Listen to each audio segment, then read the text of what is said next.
20 local jails. Conditions can vary from location to location, but there's one thing they have in common. Solitary confinement. Prisoners can spend weeks, months, or even years in isolation. That issue now at the center of heated policy debate in Sacramento. Keri Blakinger is a staff writer for the LA Times. She covers criminal justice, and she joins me now.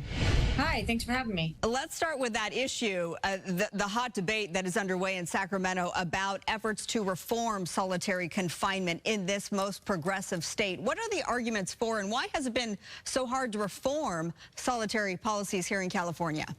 So the arguments on the one side are that it is essentially torture of a just mental nature instead of a physical one. That's been the UN's position on it, and there's decades of research regarding the negative mental health impacts. On the other side, jailers often say that they need to have a way to segregate problem inmates for their own safety and that they don't have the facilities or staff to be able to let people out more frequently.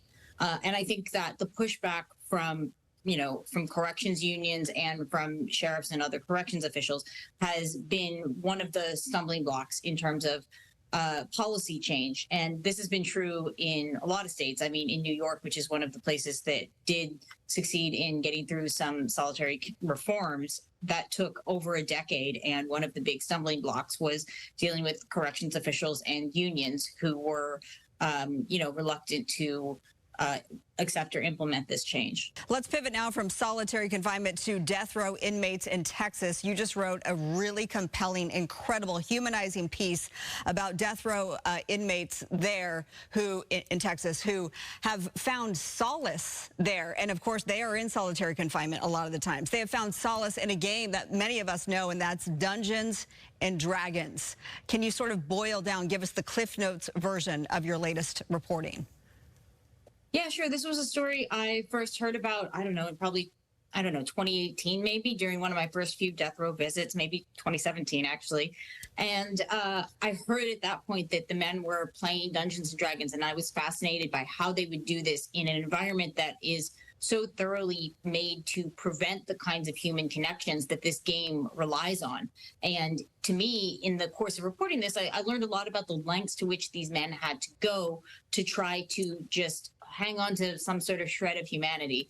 I see you just put up an image there of what looks like a spinner, and that's what they had to craft out of cardboard, for instance, because dice are banned. And there's just a lot of sort of extra steps that they have to take that might seem very minor, but I think really hint at the lengths that they have to go to overcome this sort of isolation.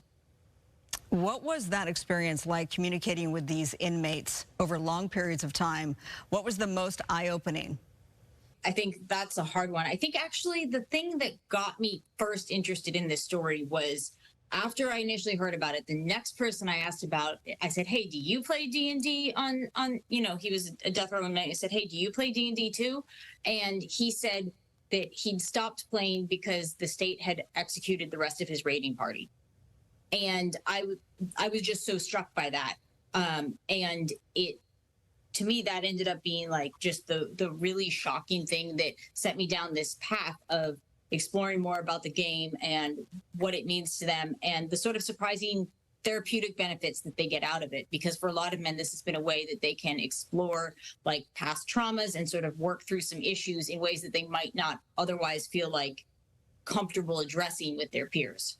All right. Well, you are a very accomplished reporter for the LA Times currently. A lot of people may not know that you have a personal connection to this because you spent some time in incarceration. You dealt with addiction. You spent some time in solitary confinement. In fact, you wrote a book about it. It's called Corrections in Ink, my memoir. How does your experience in the criminal justice system shape your reporting? I think, for one, it's made me attuned to certain issues that have been sort of historically undercovered. But I also think that in certain situations, it's made me aware of the difference between what an aspect of incarceration or the legal system feels like, or how, what it sounds like it feels like versus what it actually feels like. And I think about this a lot in the context of solitary confinement in particular, because I think frequently when I would say to someone that I, had spent time in solitary, people would be like, oh, well, I like spending time alone. Solitary doesn't sound that bad. And that's an instance where, like, what it sounds like it feels like is very different from what it feels like, because in actuality, it felt a lot like getting buried alive. And I think that a lot of people don't actually understand this about this experience when they are writing about or reading about this debate. Yeah, you know it firsthand. You're a remarkable human being. Thanks for being with me. Thanks for your reporting, that what you do for the LA Times. Keep it up. Look forward to having you back. Thank you.